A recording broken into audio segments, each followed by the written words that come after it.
Good afternoon, everybody. This is Joanne Lagerie, Matured Musicians, and our guest today is Joel Campbell. He'll be with us in just a second. Oh, hi, Joel. I want to give a shout out to my sponsor, Luscious Moss Studio.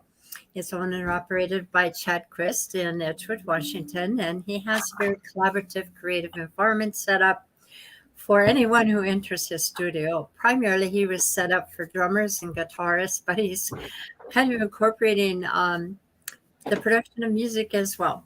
So with that being said, if you have any needs whatsoever in that direction, he's reasonable, and I'm sure that you'll be able to get your recording done. Just give him a call at Luscious Moss Studio or Chad Quist in Edgewood, Washington, and he is on Facebook, both of those, Luscious Moss and Chad. So with that, where did your journey begin, Joel? Hi. Hi. This is Joel Campbell, everybody. Violin and what's it, keyboard extraordinaire? Violin, keyboard, and an instrument called a harpeggi, which is kind of like a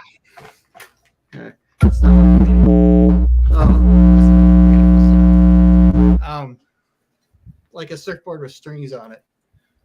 Holy cow. And you play that? Oh my gosh. Yeah, you play it in front of you.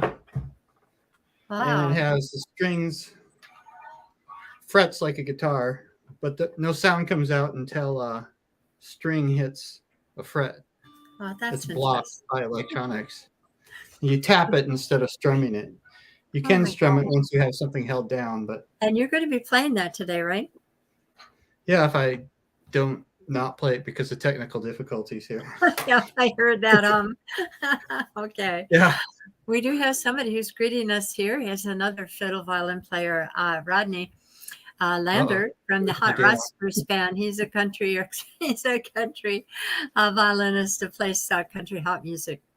Not my country hot music, but I do a lot of his tunes as well. With that being said, hi, Rodney. I still like your lead. All right. So anyway, I was asking you how old you were and what you first got started on in music and how that all came about. I took a couple. My parents claim that I started playing piano on my own at 3 years old. Oh my gosh! But that's like a story, so I can't verify that. I don't remember it. I had some violin lessons when I was about 11 and took a few classical and played in orchestras and things. Then I started playing in bands in my late teens. And here I am now. No, that's not enough. We need more. So when you were 11, you said you started playing what instrument at 11? Violin. Violin. Okay. And what is this contraption you were just showing me? Can you show that to all of us and explain how it works? Yeah. This is arpeggi. Arpeggi. I hope the makers I've ever seen. Perfect. Here, I'm going to disappear for a minute while you hold that up there and explain it, okay? So it has frets like a guitar. And then it has strings and little markers. And all these markers are where the white keys would be on a piano, the white markers. And all the ones with a little dash in them are C's. And the strings are a step apart. And it has 16 guitar strings and 8 bass strings. So I can tap a note, play it, do vibrato. I could play mutes like guitar mutes by hitting it on the fret.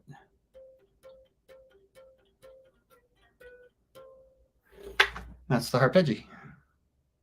Thank you for that. We can hardly hear it, but yeah, and hopefully we'll hear it better when you're playing it. Yep. Yeah. I've never seen anything like that. I could barely handle 6 strings on a guitar. Oh my For God. me, it's easier to play something that has more notes I can play at once because if you're playing a complex chord on a guitar, you have to choose which notes not to play. All right. And then you have to contort your hand in all these positions to try and figure out how you're going to Yeah. get to those notes. So So on a that's piano, kind of it's guitar. a lot easier to hit. So if I'm getting this correctly, that arpeggio, arpeggio is arpeggio. That's your guitars, more or less. Yeah, and I use it all the time in the studio. Sometimes live it doesn't make the cut because I'm already doing a couple instruments and singing and collecting a band, and it's you add everything to it. Okay. Just somebody says, "Wow, very cool." Can you please identify yourselves when you put notes on our comments, because we don't know who you are unless you've gone through the right stuff on the system. It doesn't show up. All right. I could say hi to Rodney. Yeah, Rodster Rodney. Yeah, the Hot Rodster Band. Yeah, he's a violin fiddle player extraordinaire. Trust me, he just gets right out in your face. He goes into the audience and he plays. It's just very involved with the audience kind of player. Especially if you're not paying attention, you can get right in their face. Well, it's fun anyway. Oh, hi, Kay. It's Kay Mitchell made that comment that she liked your arpeggio. Oh, thanks. So when you were 11, you picked up the violin. And how long did it take you before you were playing in the public with what you already had down and understood and learned?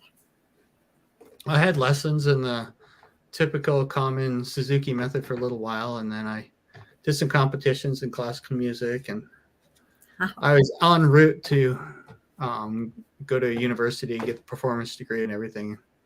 Life kind of went upside down. So kids having kids these days, so yeah, that got put on hold. I get that. I had that too. Well, then after you were 11 and you had this guitar routine down, what did you do from there? And speaking of classical music, what is the genre? Can you explain the genre that you have today? What kind of music you prefer and who your influences were? I could do a cop out and I could just say fusion. Fusion? That's a new one. I don't know, rock, pop. A little bit of country. Yeah, country. Yeah, I'm perk. I'm listening. I could do Devil Went Down on the violin. Oh, yeah. Rodney does that. And I was out at Duval Jam last night. And Lynn Sorensen, I don't know if you know him. I know Lynn, yeah. I told him, Lynn, guess what? I'm cheating on you. I'm interviewing another really good violinist. Well, if you see him, tell him Joel says hi. I will. A lot of people don't know that I'm gone. It's like, where did that guy go? Because I was playing all around Seattle, and then I moved up to Orcas. So yeah, you're saying that. Is Orcas part of the islands that or you have to like part of the San Juan Islands? Yeah. Okay. Yep, San Juan Islands. Yeah, I think I was there then. It's I love it, especially if you love seafood. Yeah, I do. I'm a lobster addict, but again, I don't get to eat it very much. It used to be the poor man's food, and now I can't afford it a lot of the time. Yeah, spot prawns out here, which is like lobster's only better. Oh, what are they? Spot prawns? Is that what they're called? Yeah. I'll have to make a trip out there. Absolutely. Do you ever come over to this side of the world to play in the Seattle and greater Seattle area? Yeah, when I can afford to. So if somebody says, hey, Joel, can you play for $150 on a Sunday night down at the Central Tavern in Seattle? It's like, no, I can't. Yeah. Not unless you fly me out and fly me home.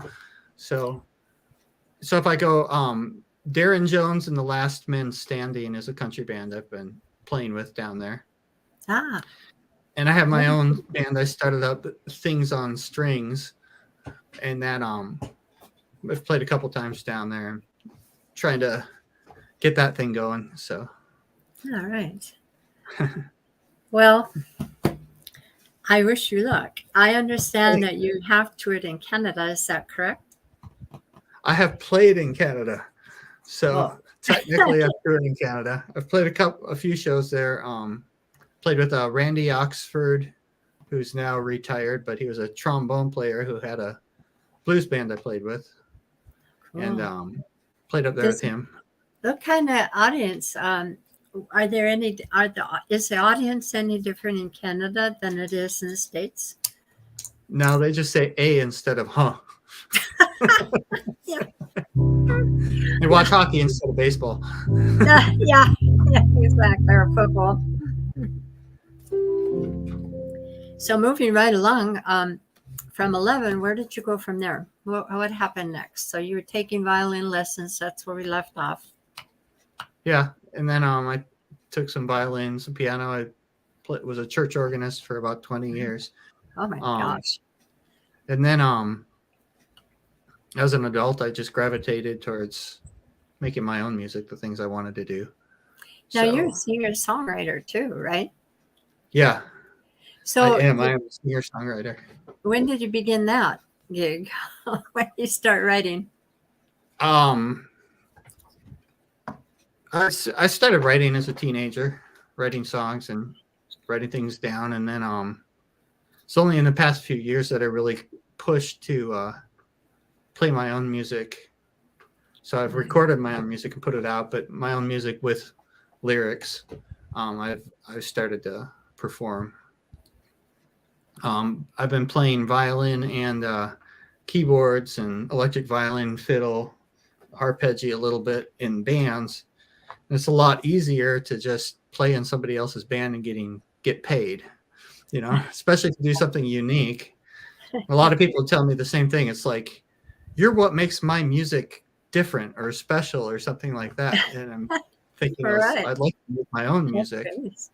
So I had to step up and fight like crabs in a barrel, the expression where the crabs are pulling you down. So I get that. Oh my! Well, I had to enter that world in order to do my own stuff. So that's what I'm kind of doing now. Do you have the songs that you've written? Do you have them on your website? I didn't get a chance to thoroughly study it as much as I'd like to have. I had a lot going on last week, but at any rate, have you played them out anywhere or? Yeah, I played at a little music festival, and I played up here on the Village Green recently, opening up for Heart by Heart. Oh, yeah. I got to tell you something about that. Did you see the lead player? He's kind of a blonde guy that plays lead for Heart by Heart. His name is Chad Christ. Yeah, he's my guitar instructor, and he's my sponsor, and he also produces my music. He's the only one I don't know. It was Randy. What's his name? The Jimi Hendrix guy that was doing it before, and then so I knew all the other members from before, from when that band started. DeRocher, and I don't know what the other guy is. I apologize. I have to look every time. Steve Fosson's the bass player. Yeah. Yeah, Mike DeRocher was in a band with me for a little while. Oh, really? Randy Hansen. Thank you, Facebook user. Nameless Facebook user. All right. Mike DeRocher he's a funny guy. He's a class act. He's played with a lot of bands. He played with America and other than just Heart. And I've played with him at the Mukilteo Lighthouse Festival. And these little girls were fawning over him. So here's a man who's in his mid 60s at the time. Now it's a little older. And he was ignoring them. And they said to him, "What's wrong with you? Are you gay or something?" And he thought for a second. He said, "Yes. And there's my gay lover." And he pointed straight at me. And I started laughing at him. Well, they took care of that, right? Oh my gosh. Oh, well, that's quite the story there. I don't know. I haven't run into that. I don't think I ever will. I'm not the right sex, but anyway. Drummers and bass players are typically, they just kind of like to play. They're quiet in the background. They don't say much. Every once in a while, you find somebody who's, you didn't realize how funny were they until they spoke. Absolutely. Well, after you were 11 and you start taking all these lessons, what was your first gig out? What was the very first time that you played for the public, and how did that go? First time I played for the public, would have been as a kid at a recital. I don't remember it. It was Yeah. young. I never really had stage fright since maybe early as a child. I got used to, it's more comfortable on stage than I am with small groups of people. Yeah. The only time I got stage fright that I can remember was I just went and sat in at an open mic at Ravenna Third Place Books maybe 20 years ago. And I went with a belly dancer. It was just me on solo violin and a belly dancer. And normally kind of like a bunch of older folky guys playing on their guitars and singing songs. And then I come up with this violin and this dancer in silks dancing around, and the whole place got quiet, which was something that's like, here's a room that's normally open mic where people are kind of half paying attention, not really paying attention. They're talking, doing other things. And all of a sudden it's quiet. And I paused in the music and it was dead quiet. And I got like complete stage fright for a minute right there. I was like, what's wrong? It's like something was horribly different, horribly wrong. I learned that it was a good thing later and learned how to use it, but I've had that happen to me. And I used to tell my husband, I said, do they hate me? I mean, look, they're just staring at me. I figured it out. Or they're in complete awe, one of the two, right? Well, I don't know if they were complete off, but they were staring. I don't know. Either they were that bad or is that good. I don't know. Anyway, so what was the first paying gig? Do you remember? First paying gig? Yeah. It would have been a wedding or a funeral, probably in my teens, my young teens, Yes. which I did a lot of over the years too. So yeah, those aren't a lot of fun, but then they can be. There are some people really. I was like, funerals, you would think of it as kind of a horrible, but it's kind of, you're really helping somebody in a emotional situation, and you learn a lot about people, you know. I've screwed those up before too. I could tell a story there. Uh-oh. What's your story? I'm curious. My friend Janet had both her parents died within a few years earlier, and one was Italian and one was Japanese. And they had gotten together in the 50s, you know, when things were kind of racist and uncomfortable right after World War II. And it was her mother's funeral, who was sort of a boisterous Italian woman, just a lot of fun and really nice. And then Janet introduced me to her sister, and all I could think was her younger sister, who actually looked much older than Janet. And I'm kind of stressed out in the situation with an open casket and everything, and the mom there. And it's like, what came out of my mouth was, "Oh, you must be her mother." I said that to her sister. And so when her dad died, I wasn't invited to the funeral. Oh, no. So ever since then, I swore that I would be an expert at handling people in their grief and their, you know.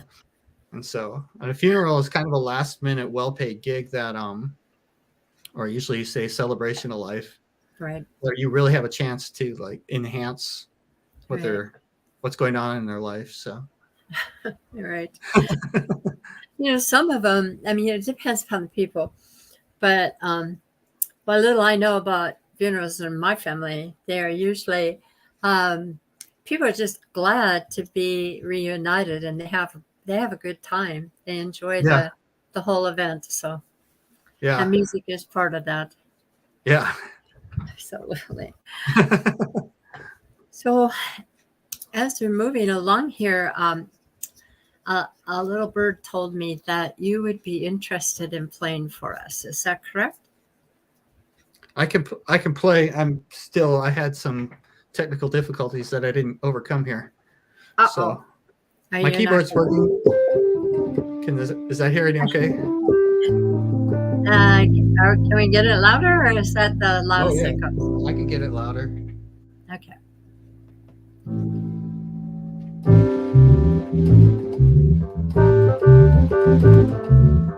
you hear it? All right, I'm going to leave you. Go ahead.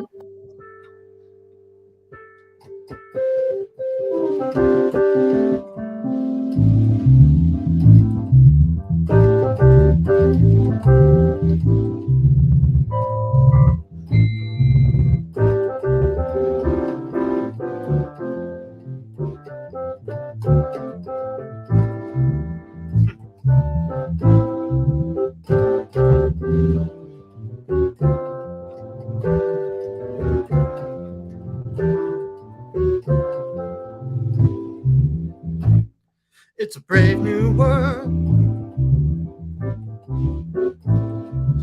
People are living lives promoting terror. It's a brave new world. And things that sure ain't getting any fairer. It's a brave new world. Still the same old world. Yeah, a brave new world. And here we are. Yeah, the times they are changing. Not enough food for people everywhere. Yeah, the times they are changing. And people making money still pretend they care. It's a changing time. Still the same old time. Yeah, changing time. And here we are.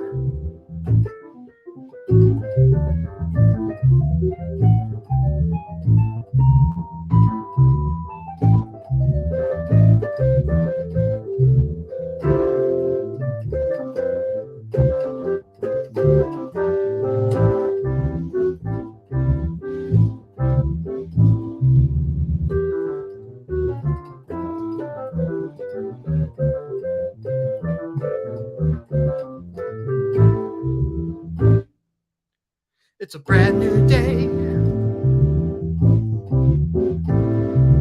People are fighting about a little piece of cloth on your face. It's a brand new day. Some people still think they're a higher race. It's a brand new day. Still the same old day. Yeah, a brand new day. And here we are. And here we are. Here we are. Here we are.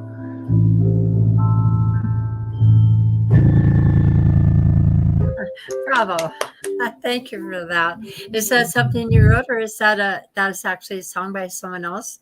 No, that's something I wrote. Okay. I wrote that and I performed it in a big show they did here on Orcas. And then Things on Strings show I did and a festival in here on the Orcas on what they call the Village Green, which is the public park, so. Right. Wow, that sounds good. I like it. What about that violin? Are you playing that? Yes.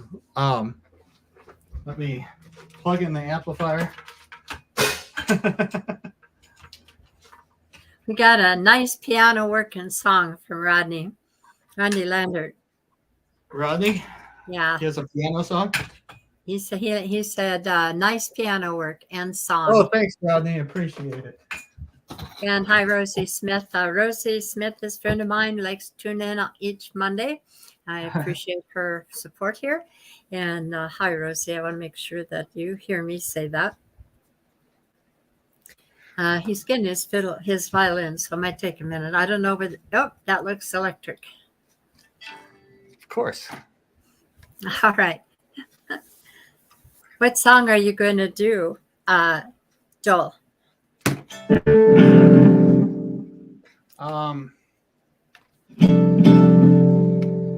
Well, just playing solo violin, I'll probably do just sort of an unaccompanied Middle Easternish sort of thing. Okay. Okay, I'm going to remove myself. There you go. Okay. I have to tune first.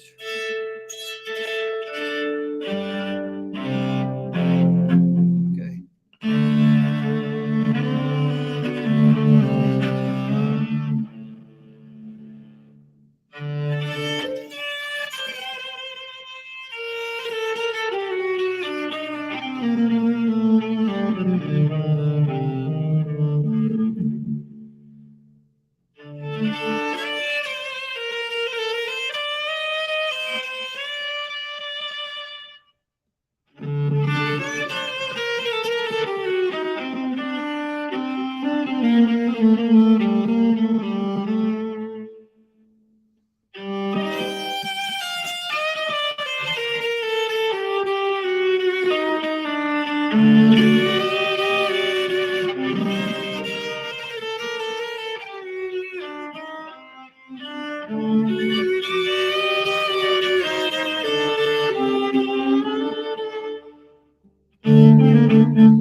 Bravo. Oh, yeah. I could tell that you could play Charlie Daniels' song, The Devil Went Down to Georgia.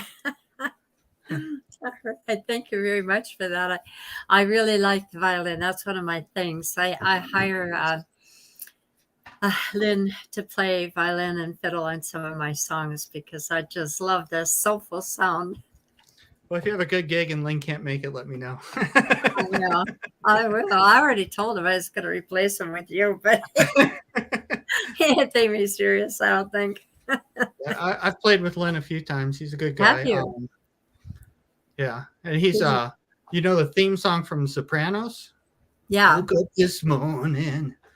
That's Lynn Sorensen singing on the background vocals in that. Oh, on your website? No, the show Sopranos. Oh, yeah. The Sopranos. Yeah. He sang the background vocals on the theme song for it. Linda? Yeah. I didn't know that. Yeah, surprise. Oh my gosh. He's a man of many talents. Yeah. I should have known that would be something that he would do. Yeah. So this brings us into, and with that being said, and you playing like that, I'm sure people would like to hear your music. How can they, can you give them your website address and whether or not they can find you by typing Joel Campbell in YouTube to find anything that you may have out there? Yeah, and YouTube, there's a whole bunch of stuff. It's just Joel Gamble music, Joel Gamble violins, something like that. Um, Also, if you put Joel Gamble in any of your streaming services, I'm in all those, Okay. and you'll come across some of the people I've played with, All Grace right. McCune and others. Okay. Well, I'm So, going to take a look for sure. Absolutely. um, We have another comment here from Rodney. Sweet, great sounding violin. thanks. My cell phone was interfering with my cheap wireless unit there, but Well, turn it off in case I have to play it running again. from one fiddle player to the other, talking about another fiddle player. Okay. How So, do you know if a fiddle's in tune? what was that? How do you How, know if a fiddle's in tune? I have no clue. If it Your dad sounds said good to my ear, it's in tune. the bow's not moving across the string. So, Oh. haha. Oh, love it. Dad joke break. So this brings us into the portion when I ask you what was going on and what was in your head and what were your thoughts during the whole COVID shutdown. And apparently, there's been some squeaking out there about the possibility that it's going to hit again. And they're talking about boosters, especially for seniors and people who are vulnerable. So, what was happening in your life during that time? So, I had just moved up to Orcas Island in July of 2019 and Yeah. started working on a production of Chicago here. And the day before opening night, they shut it down for COVID. Oh, no. And after a couple months of working on the show with dancers and aerialists and musicians, it was a great show for a violin player because the violin's sort of like the kind of like in country music, like the lead guitar of the whole thing. There's a horn section and two piano players and a violin. So, so that happened. I guess that period of time for me, one thing that was really eye-opening and difficult was it was almost the politics that were happening in the same time. Black Lives Matter and Donald Trump and some of the things. So I grew up kind of learning the conservative side of things, and then that one it was there was a lot of separation going on. People were fighting about these issues, and that was kind of to me that was worse than COVID. There were friendships that were lost, family members that didn't talk to each other anymore. Still, Things like that. yeah, they go away. So, I played I went with a country band over to Montana and played a couple gigs. I won't name the band because it would be derogatory to them. And the lead singer of the band, he was driving a 6-passenger jacked up pickup truck and over 2 snowstorms and 2 mountain ranges. He had a decal in the back of his truck, and it had a picture of a skull with an elongated jaw, the Punisher Marvel Comics character, and 13 stars around it. And I asked, "Hey, what's this symbol here?" And he said, "You don't know what that is?" And I'm like, "No." He says, "It's sort of a gang thing." And I didn't really think about it. I was like, "Oh, okay." Because he used to be in motorcycle gangs. And this guy got out of the motorcycle gangs. He could still show up dead any day. But and I looked it up, and it was a group called the 3 Percenters. And the 3 Percenters believe that America belongs to 3% of the population, which would be white male landowners. So a very bigoted, very racist group there. So I had to separate myself completely from that because I can't be part of that, Yeah. So there's a lot of that going on, and a lot of cheating sides, So I hear you. Well, Montana is kind of a red state, I believe. I love Montana. I know it's beautiful. Beautiful. It's friendly. The streets are clean in the cities. Yeah, I've had nothing but great experiences with Montana. Big sky country. Yeah. Yeah, I never judge somebody based on their politics because when you meet people, you're either kind and good-hearted and honest, or you're not. So. Well, I have a couple of friends who lean, to the right and support Donald Trump, and I'm still friends with them. There are a few that I don't, uh, Yeah. and it has to do with, I don't care what you believe or what your politics are. That's your business, but don't try to force me to believe it because I'm not. Yeah. I'll think for myself. I may come out where you're at, but I may not. It just depends. Yeah. Yeah, so I get it. And I always have to be really careful, at least I feel like I do, about what I say on my Facebook because, I don't want to offend anybody. And I don't want to get involved in that. But I do want people to listen to if I say something, I mean what I'm saying. So Yeah. it's a thin line. I do want to tell you that the joke you made, Rodney laughed at that one. He thought that was great. Oh yeah. Tuning in the fiddle. Something to whip out, when you have a silent moment. Absolutely. Little dad joke. So, knowing that you were caught into this kind of a interesting situation, um, have you?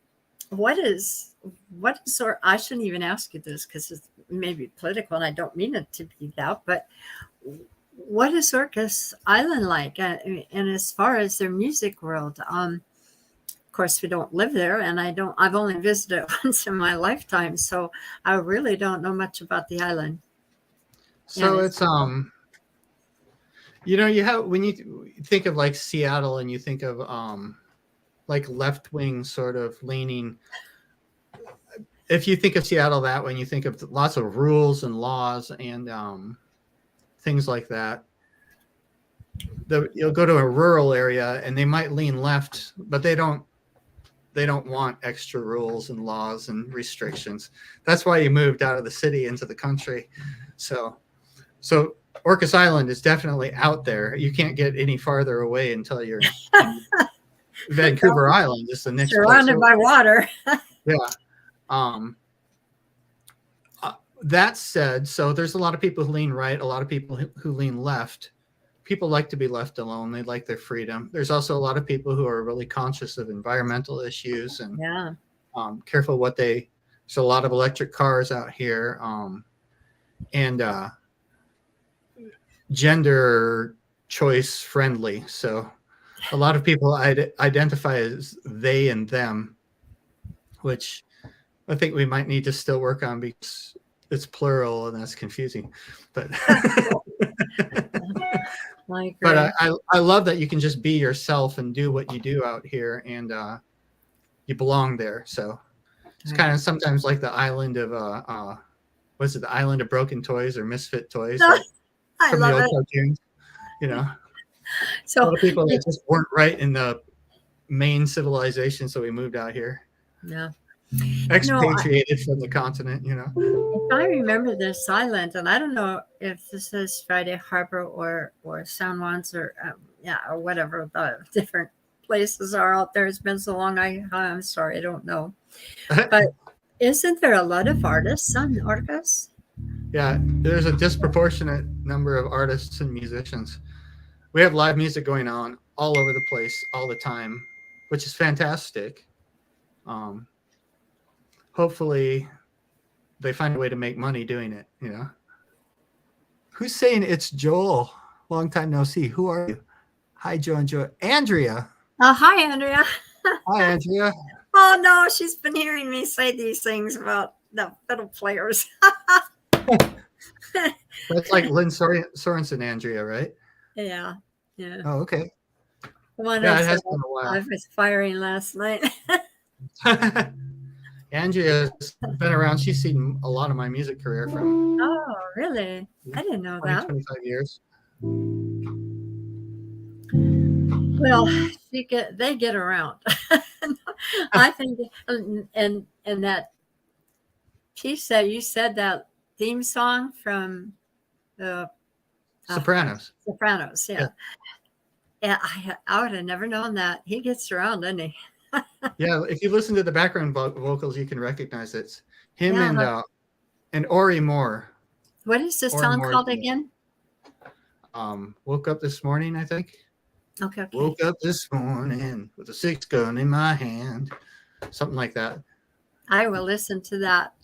Start playing the Sopranos episode. It's the first song. That's so cool. That's the opening credits. When you and then you live kind of isolated from the rest of the greater Seattle area, and you get given us some reasons why and what it's like and what the people are like.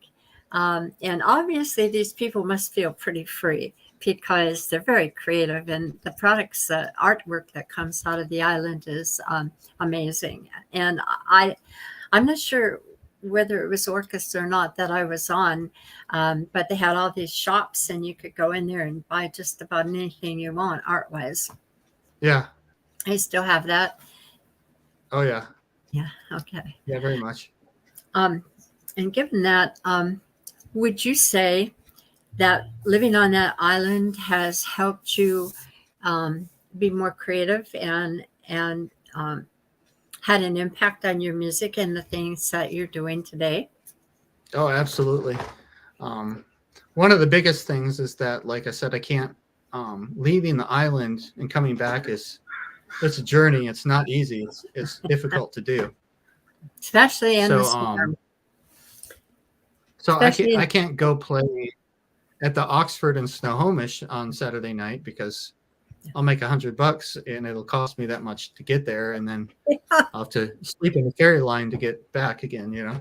So, but if somebody has something that where I make $400 or $1,000 or something like that, a bigger show, I can do it. So it's a blessing and a curse because I can't play every night local bar, but when I do play, it's going to be something worth doing, you know. So, absolutely. Oh, that's a big thing. Creatively, it's less purpose driven than if I was I thought about going to Nashville and trying that out, and my way into Nashville would be as a country fiddler, and that would be a purpose-driven choice. That would maybe not be the thing that was most fulfilling, most soulful choice, but the most practical choice. So without the instant gratification of money, you know, I make my choices that they're more careful choices. Right. More direction oriented choices. So I get that. Yeah. Yeah.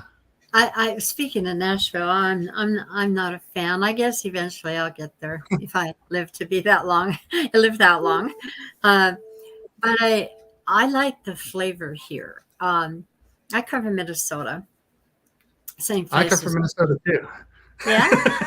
Really? Oh yeah, it's a super place. You know, I come from Minnesota. Where? Twin Cities. Oh yeah, I was born in St. Paul. Yeah. So now I've lost my train of thought here. Oh, Nashville. Trisha Urid comes from Minnesota, and you know she's a partner to Garth Brooks now, his wife. Right. And she didn't have a Southern drawl, and she has a certain way of singing that is not really. I mean, it's Nashville, but it's unique if you listen to her earlier work, and I like that here.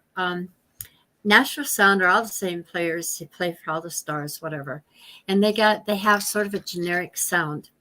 And I don't like that generic sound. I like a creative sound. And I think that's what I enjoy because it seems to be the music mecca of the world, this whole Seattle scene.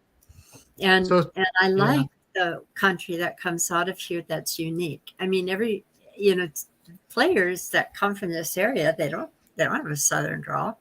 They have their own style. Not naturally. I like it. Most of the country players that I know from here, not just country, a lot of players in all genres, they go to Nashville and they end up making that their home base for music, just for the connections. So. Not me. I like the ocean, the mountains, and all the food. I do. I like the water. Yeah. And the animals and the trees, pine trees. Yeah. I could not live anywhere else anymore. We do have another comment here. I'm not sure who.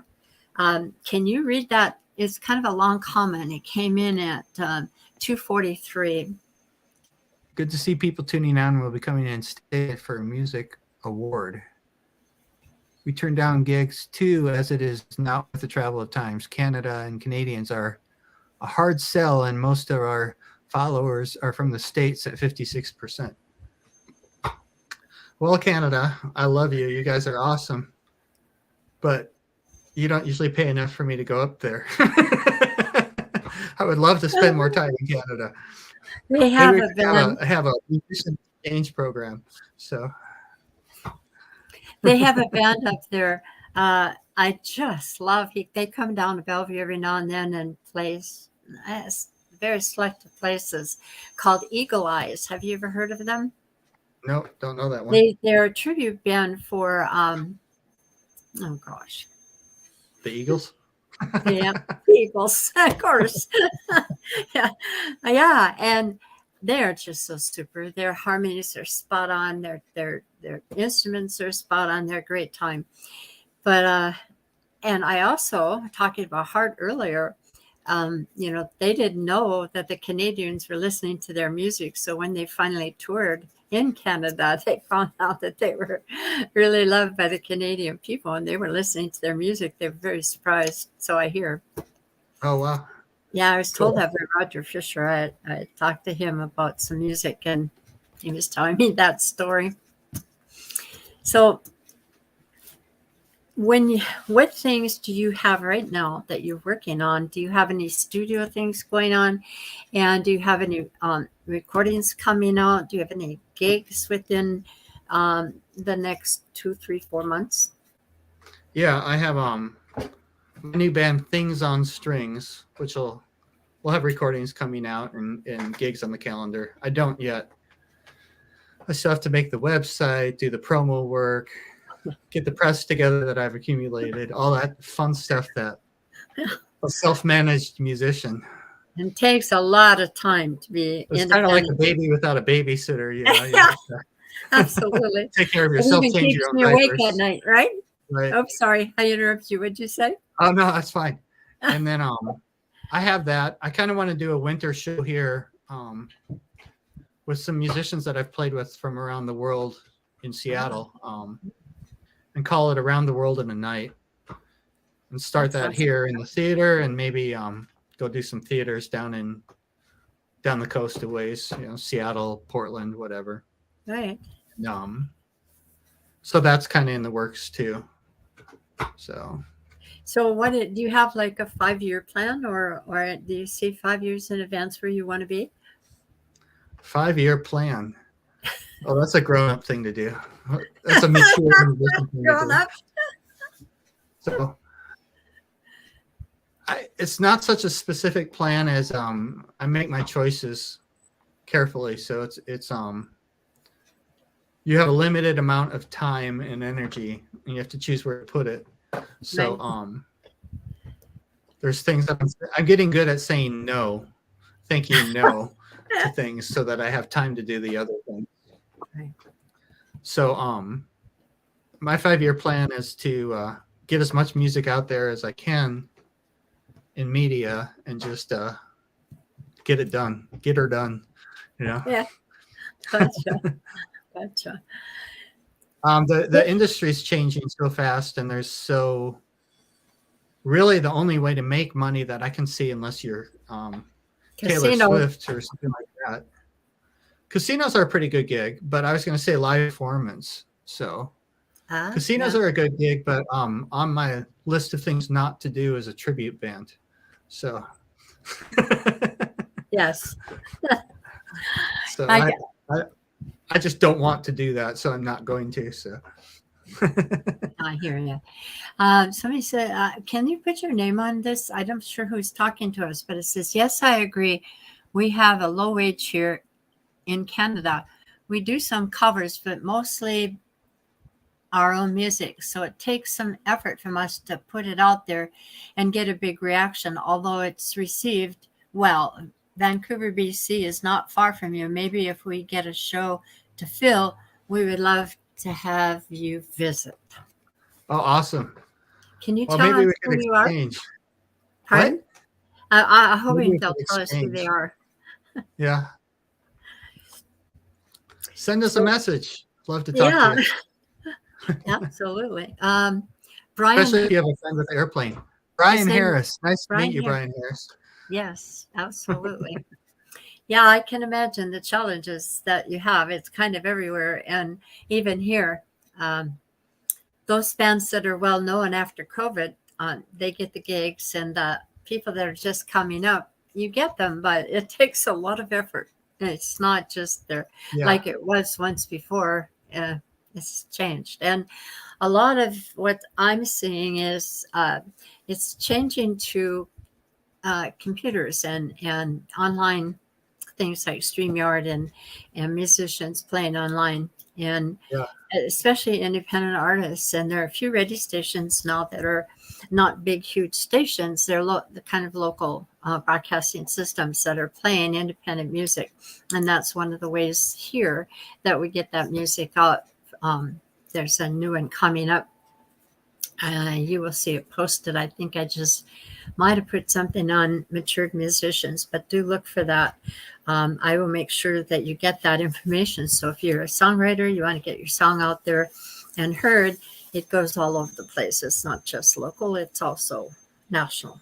And this broadcast goes overseas as well. This is not just this. For better or for worse.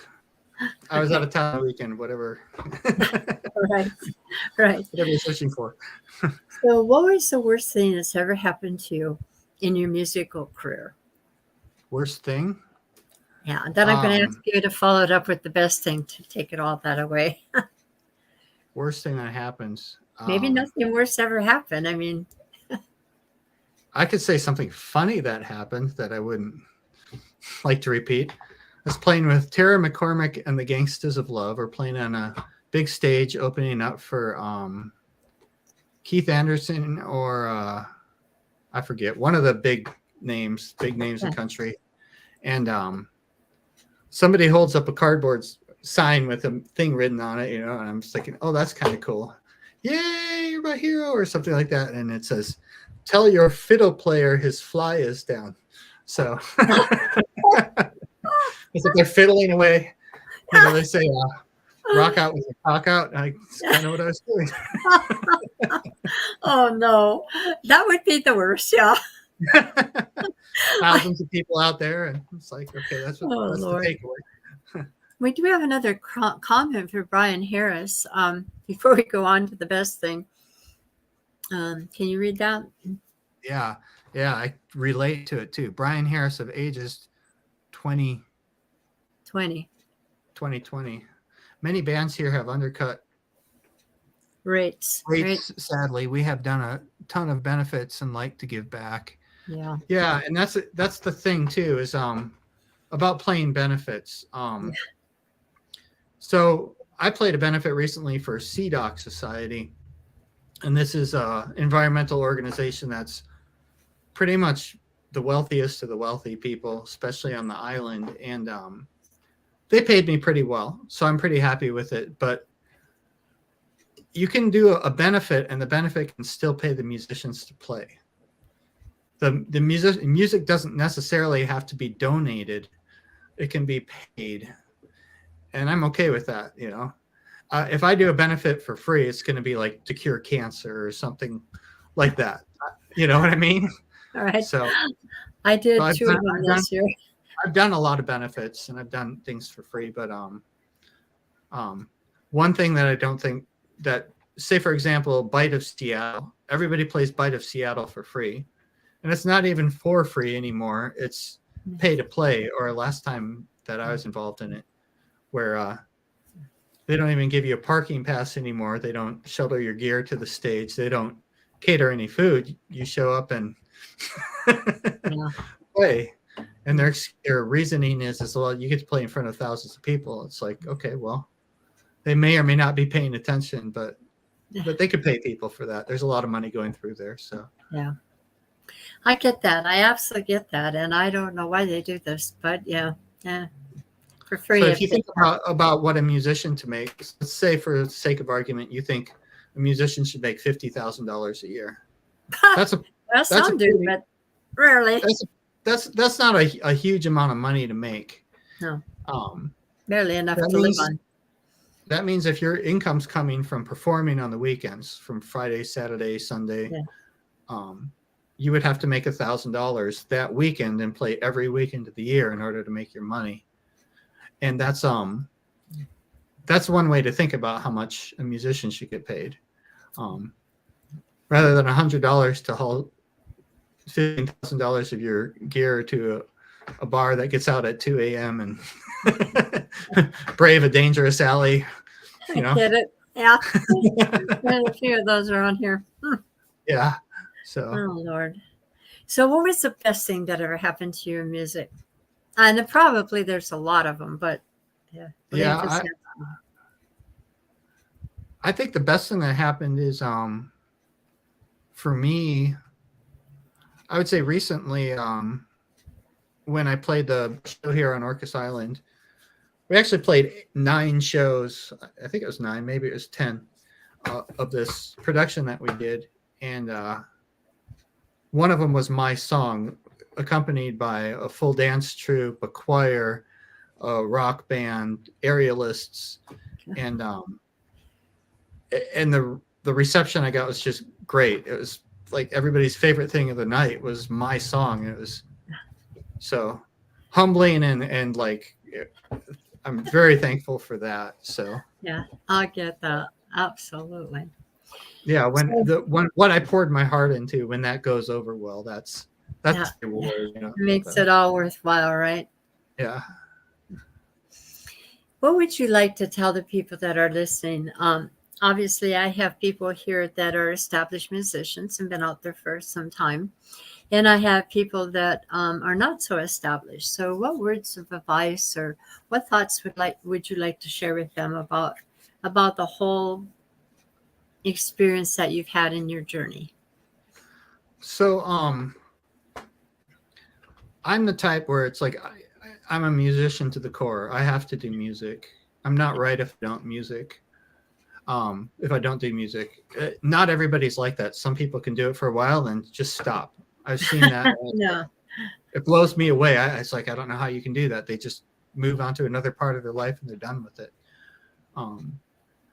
If music's your thing, if that's what you do and you need to do it, then you're gonna do it. So you compromise certain things in order to make money. You have to make money. Everybody has to make money to eat. Yes. But I would say make your choices. Don't let anybody or any relationship in your life stop you from being yourself and making your choices in order to go where you need to go. So if your dream is to be an accordion player in a German polka band, then do that. And if your husband or wife's going to leave you if you do that, then so be it. Oh, really? Do your thing, you know. That would be my take on that. Of course, you're going to want to make money, but I mean, do it in the most authentic way you can to yourself. I hear you. I like that. I got it. Well, we're on with the last minute. We only have like 45 seconds. So I do want to thank you so much for sharing this hour with us, Joel. And I wish you every luck. Keep us posted on Mature Musicians. Let us know where you are and how we can find you in your music from time to time. And hopefully you'll come back maybe 6 months to a year from now, and we'll see a whole different presentation. Thank you. Thank you so much. You're very welcome. Take care. Take care. All right. Bye-bye, Joel. Thank you. Thank I'm you. going to, but before I go, I'm going to send you a link, YouTube link too. So you can use it for your EPK or however you want to use it after we get through here. Okay. Okay. Bye, Thank you. everybody. Thanks for listening. Thanks. Well, that's it for me today. And I have Josh Collins coming on next week on the 28th. And Josh is a country singer. He's also a sailor. And he has been playing out in the area. I love his music. I love Josh. He's just a cool guy. Very young, very just starting. He comes from, I think it's Nebraska, but I'm not sure. And he's a very interesting performer. So do tune in 2:00 next Monday. You all have a good rest of your week. And that's it for me. Thank you. Bye-bye. Have a good, like I said, have a good week. Stay safe.